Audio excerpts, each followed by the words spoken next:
Seed, okay seed, ये seed क्या है पहले बोलो तो। Seed what is seed? Seed कहाँ से डेवलप होता है? ओव्यूल से। ओव्यूल से। सुमित, सीड कहाँ से डेवलप होता है? ओव्यूल से।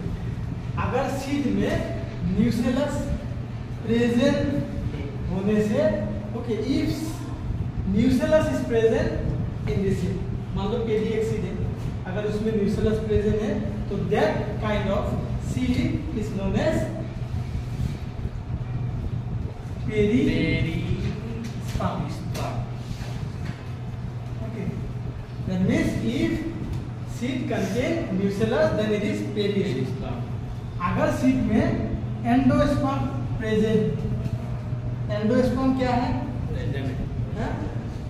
एंडोस्पर्म क्या है? सर जो न्यूट्रिशन वो करता है, it nourishes the developing, nutrition provide करता है sir, developing embryo. Okay, endosperm का मतलब ना थ्रो ट्रिपल फ्यूजन। तो ये एंडोस्पर्म, ओके इसका काम क्या है? To provide nutrition, okay it nourishes the developing embryo. Okay, तो अगर सीड में एंडोस्पर्म प्रेजेंट है तो that kind of seed is known as, बोलो, एंडोस्पर्मिक सीड, एंडोस्पर्मिक सीड। अगर सीड में एंडोस्पर्म नहीं है, नॉन एंडोस्पर्मिक सीड, क्यों नहीं है? Why? Sometimes okay seed does not contain this endosperm.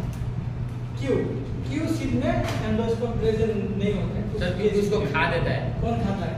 वही नहीं पता सर। हाँ, डेवलपिंग एम्ब्रायो। ओके, खा देता है। when developing embryo completely consume endosperm, okay then what will happen? No endosperm will present. That kind of seed is known as non-endospermic seed. Non-endospermic seed मतलब endosperm नहीं है। क्यों नहीं है? खत्म हो गया। क्यों खत्म हो गया? क्योंकि एम्ब्रायो ने पूरा कंज्यूम कर लिया। ओके, और it is also known as non albuminous seed, non albuminous seed. Okay, तो याद रखना रीजन क्या है? The developing embryo,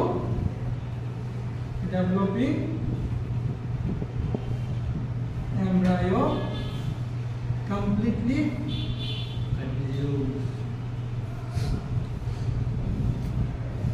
consume the endosperm. Endosperm एक nutritive, okay, it contains nutritive tissue. Endosperm कहाँ पे होता है? जैसे कोकोनट में भी एंडोस्पर्म होता है ना, but that is liquid. Okay, liquid endosperm. तो एंडोस्पर्म सॉलिड भी होता है, लिक्विड भी होता है। ओ सर इसलिए तो किसी को कोकोनट में वाटर नहीं रहता है ना। हाँ, कोकोनट वो, ओके उसमें बहुत सारा एनर्जी होता है। ओके, तो कोकोनट में सेलुलर एंडोस्पर्म भी होता है एंड फ्री एंडोस्पर्म भी होता है। फ्री कब होता है? जब coconut, okay that means young coconut, okay जब वो इनिशियल स्टेज में होता है, बेबी बच्चा होता है। Okay, when coconut is not fully mature, then liquid, then free, okay then free nuclear endosperm is present. But जब पूरा फुल्ली मैच्योर होता है, okay then cellular endosperm present. अभी इसमें आता है, तो न्यूसेलस क्या है actually? Nucellus contain what? Reserve food, okay, for embryo sac. अभी embryo sac development, for the development of embryo sac, okay, nutrition is required. तो nucellus play the role of nourishment. तो nucellus का काम क्या है? It nourishes the embryo sac. नहीं तो embryo sac खराब होगा। embryo sac खराब होने से क्या होगा? सीड फॉर्म नहीं होगा, राइट? embryo भी फॉर्म नहीं होगा, एंडोस्पर्म भी नहीं होगा। तो nucellus, okay, at the embryonic stage nucellus play a very important role. Okay, तो इसका काम क्या है? Nourishment. It nourishes the embryo. Yeah, it nourishes the embryo. Embryo sac के अंदर में क्या होता है? जिस embryo sac contain what? Egg cell. Egg after fusion, okay, after single it will form zygote. Zygote पिছত एम्ब्रायो, दैट मींस इसका काम क्या है, ओके, ये एम्ब्रायो सेक को पूरा बचा के रखना है, okay, and after that endosperm will provide nutrition to zygote embryo, okay, and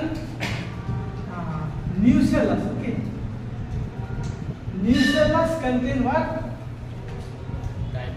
Diploid cell, okay, so nucellus contain diploid cell, okay, cell of nucellus is diploid, तो याद रखना diploid मतलब diploid, two sets of chromosomes, okay, it contains two sets of chromosomes, okay, and what is perisperm?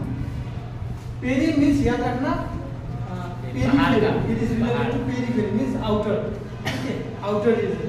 Sperm means seed, okay, okay sir. so perisperm, it is a layer of nutritive tissue. Perisperm क्या है? It is a layer of nutritive tissue formed by nucellus, okay, nucellus form this layer, perisperm, और ये अगर तुम्हारा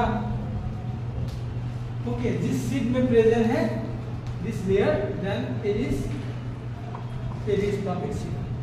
अगर nucellus contain this layer, okay, अगर seed में nucellus present है तो perisperm, okay, and you will find this layer in few, okay, in this seed of few angiospermic plant. जितना भी एंजियोस्पर्मिक प्लांट में सब में ये नहीं होता है, कुछ कुछ एंजियोस्पर्मिक प्लांट में ये होता है, ओके, तो याद रखना अच्छा से. Any doubt? Yes. बोलो सर. वो न्यूसेल मतलब वो एंडोस्पर्म ना सर. हाँ, एंडोस्पर्म मतलब सीड को न्यूट्रिशन प्रोवाइड करता है. एंडोस्पर्म ये न्यूट्रिशन प्रोवाइड करता है डेवलपिंग एम्ब्रायो. सर तो ये देखो न्यूसेलस क्या करता है? ये देखो, ये है एम्ब्रायो सेक. हाँ. एम्ब्रायो सेक के अंदर में क्या होता है? Egg cell, okay, this are egg cell, और यहाँ पे एंडोस्पर्म विल फॉर्म. तो यहाँ पे एंडोस्पर्म फॉर्म होगा, पीएन होगा. तो ये क्यों फॉर्म होता है? ये पहले फॉर्म होता है, मालूम है ना? रिपीट फ्यूजन के बाद. हाँ, during the process of double fertilization ये पहले फॉर्म होता है. एंडोस्पर्म पहले फॉर्म होता है. क्यों? क्योंकि this endosperm will nourish this developing embryo, okay. और ये न्यूसेलस का काम क्या है? ये पूरा एम्ब्रायो सेक को न्यूट्रिशन प्रोवाइड करता है. ये पूरा इसको करता है, लेकिन endosperm only embryo, okay, zygote के बाद जो स्टेज आता है, समझा? तो दिस पीएन यानी endosperm formation is the post fertilisation event. Fertilisation के बाद होता है, ओके. Any question? जीत बुद्धि बेटा से पहुंच. यस, पूरा embryo sac. On the embryo केতিয়া फॉर्म है? after single, okay, after zygote formation. Perisperm